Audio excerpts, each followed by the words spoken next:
So I was off the moon. I came here on a full ride scholarship from my home country.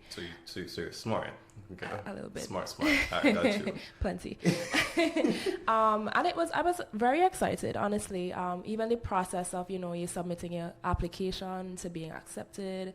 I got into the school that I wanted to go to. So there was a lot of excitement packed into that one suitcase. Yeah. What age were you when you left?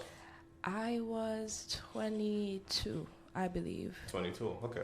21, 22, something like that. Yeah.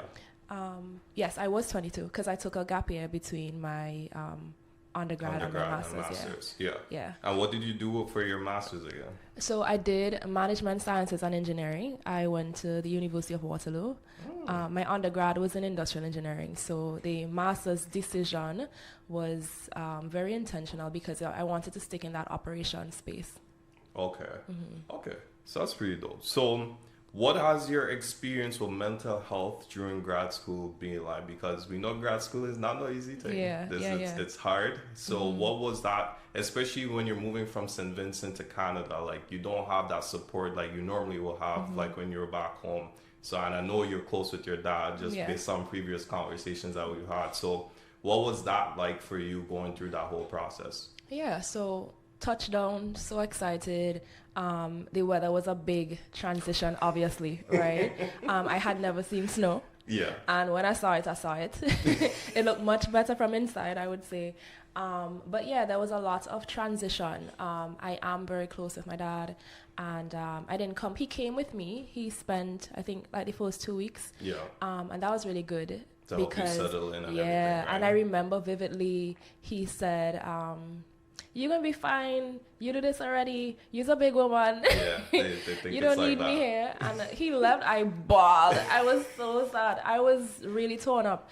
And I think it really set in for me that, like, I really don't have anybody here. Like, I came with no friends. It took me an entire semester to make one friend. Yeah. And I think a huge aspect, a huge contributing factor to that was the fact that I didn't gel with a lot of my master's classmates. They were at least 10 years older than me, with kids, marriages, right? Yeah. And I could not contribute to the playdate conversation. All I could offer is if anybody wanted a babysitter, So a little side hustle. Yeah, right. I like your. So that was where it started off, and I never had a problem making friends until that. Yeah. Being in that environment. And so I had to be very intentional about, okay, what is life gonna look like for me moving forward? I did struggle a lot in my master's program.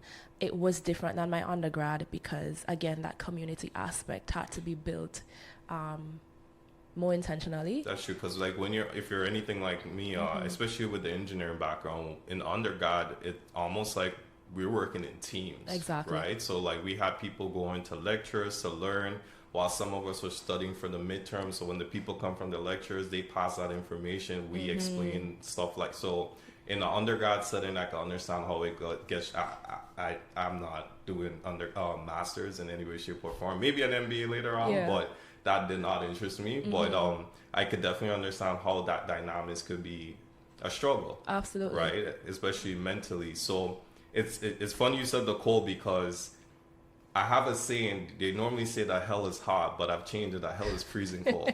And that's have been my experience also moving from Canada to move to here. And luckily for me, is just I did have two older siblings who were already established in Canada. So my first year I stayed with them. But then after that, at the age of 18, I was living on my own. Yeah. Right. Yeah. And so it was just, I'm living in a Persian man's basement in my in a studio apartment, and I never forget that first night I cried too, because I'm just I know. like I gotta feed myself, I gotta wake up in the mornings on my own, I gotta push myself to go to class. And I think a lot of the conversation when it comes to that, and to an extent it is trauma from moving from the Caribbean and moving to North America. We don't really have that discussion about the different, how drastic the lifestyle changes. It's not the same. More in the Caribbean, it's more laid back, it's more peaceful. And then here it's go. Like if you don't show up to class, too bad, that's on you. You don't have that lecturer the community is not there. The community is not there. It's non-existent. You don't have that lecturer who might know your mother, who might be like, you know, she'll see him in church and pull up and be like, hey, how's Mikhailla doing? How's Andre doing? A lot of the time people think like you leave the Caribbean and it's just, you know, it's Gucci after that when you go abroad. But no, it's a true culture shock that we all have to go through. Yeah, which is why I feel like you have to be so grateful for the community that you do build. Yes. Interestingly, though, when I came, my intention was to do a doctorate. Really? So my master's was a way of continuing that trajectory to get to a doctorate. Gotcha. After a year in, I realized that wasn't going to happen. Based on my research supervisor's expectation. What was that true signal to you that you're like, I don't think this is where I'm going to head? Yeah, so my resource supervisor broke up with me. A breakup? And I've never told this story before, yeah. Breaking news. I know. Oops. He went on paternity leave for about 6 months. Oh, he went on paternity, okay. And so I had 2 research supervisors. One was in Europe, one was in Waterloo. Right. So the one in Waterloo, he went on paternity leave for 6 months and he came back and he wasn't satisfied with my progress over that time. Mind you, the one in Europe is saying, hey, like, this is good, keep up the good work, etc. So conflicting information. Absolutely. Yeah. And he comes back and he says, this is unacceptable. If you want to graduate next year on time, you need this, I can't do this. Like, you need to actually change your thesis or change your program and do a course-based program.